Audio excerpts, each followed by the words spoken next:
We are on the northern coast of Brazil, a mangrove swamp at 6 in the morning. The sun is barely above the horizon, the mud is cool and dark, and the air smells of salt and earth and something ancient. But here, life does not wait for the sun. Today, we are attaching a tiny camera to the back of a mangrove crab and letting him take us somewhere no large camera could ever follow. Underground, into the earth itself. He rests in the palm of my hand. A mangrove crab, Eucides cordatus. Red, small, and completely indifferent to what we are doing. The camera weighs 3 grams. To him, nothing. And in seconds, he is gone. The burrow entrance is 8 centimeters wide, nearly invisible in the mud. To him, a front door. He pauses for just a moment, antennae twitching, reading the air. And then he dives. Inside the tunnel, the world changes completely. The walls are living mud, wet, glistening, breathing. Mangrove roots pierce through the ceiling like wooden fingers reaching down. Water droplets cling to every surface. The LED light on the camera is the only thing cutting through the darkness. This is his world, and we have just been let inside. He moves down with total confidence. His claws brush lightly against the walls, not out of fear, but out of memory. He has walked this corridor hundreds of times, maybe thousands. Every scratch on every wall tells him exactly where he is. Deeper. The tunnel opens into a small chamber with a dark pool of water at the bottom. A tiny worm retreats into the wall as we arrive. The mangrove crab is an omnivore. Larvae, fungi, decomposing leaves, small invertebrates. He pulls a chunk of mud from the wall, and inside it, a pale larva writhes. He examines it with his antennae, then eats it. Efficient, unhurried, perfectly at home. Further in, the tunnel opens into a larger oval chamber. The walls are smooth, polished by months of his shell pressing against them. The floor holds a perfect concave hollow, shaped exactly to the contour of his body. This is the main room, the heart of the home. He settles in, his gills moving minimally, his rhythm slowing. Down here, the temperature is constant, while above ground, the northeastern Brazilian summer pushes past 90 degrees. Here, he is perfectly at ease. Evolution spent millions of years engineering this solution. And then, a vibration. He freezes instantly. Heavy footsteps approach from above. A large wading bird, walking directly over him without any idea he is there. The crab presses his body flat against the floor, his coloring blending into the dark mud.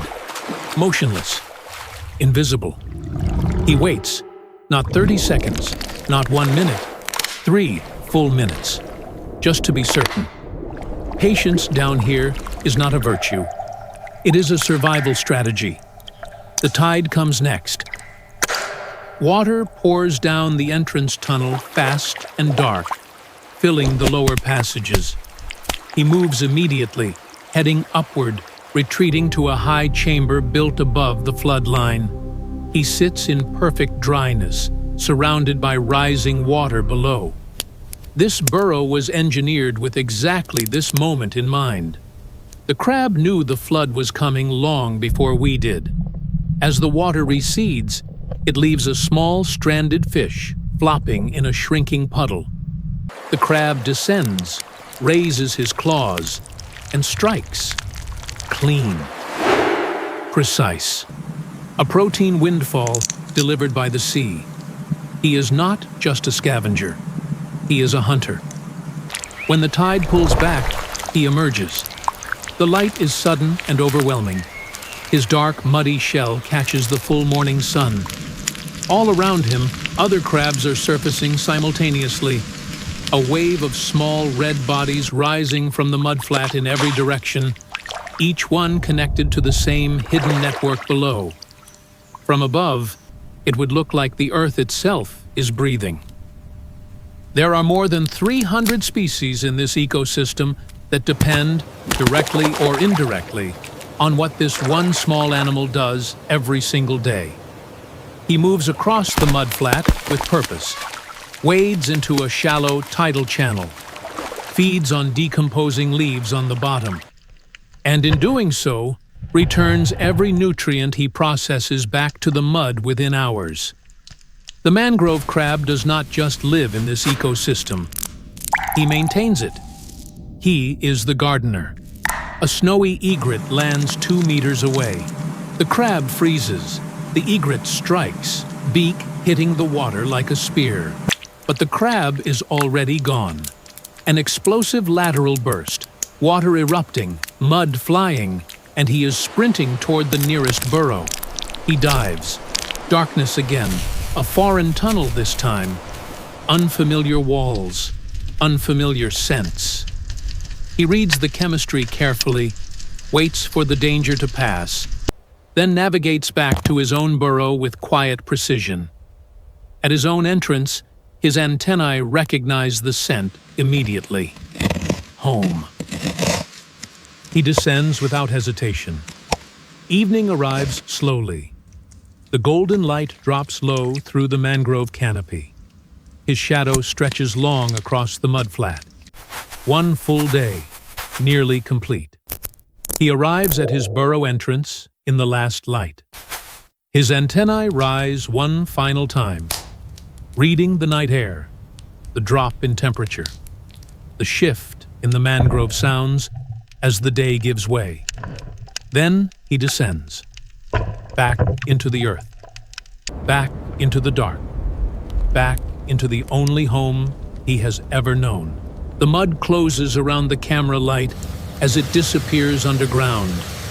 He does not know he was filmed. He does not know that you watched him live an entire day. He only knows that the tunnel is familiar, that the chamber is safe, that the earth holds him the way it always has, and that tomorrow, without hesitation, without doubt, he will do it all again. If a tiny crab just took you underground and you actually enjoyed it, you might be exactly the kind of person who belongs here. Hit subscribe.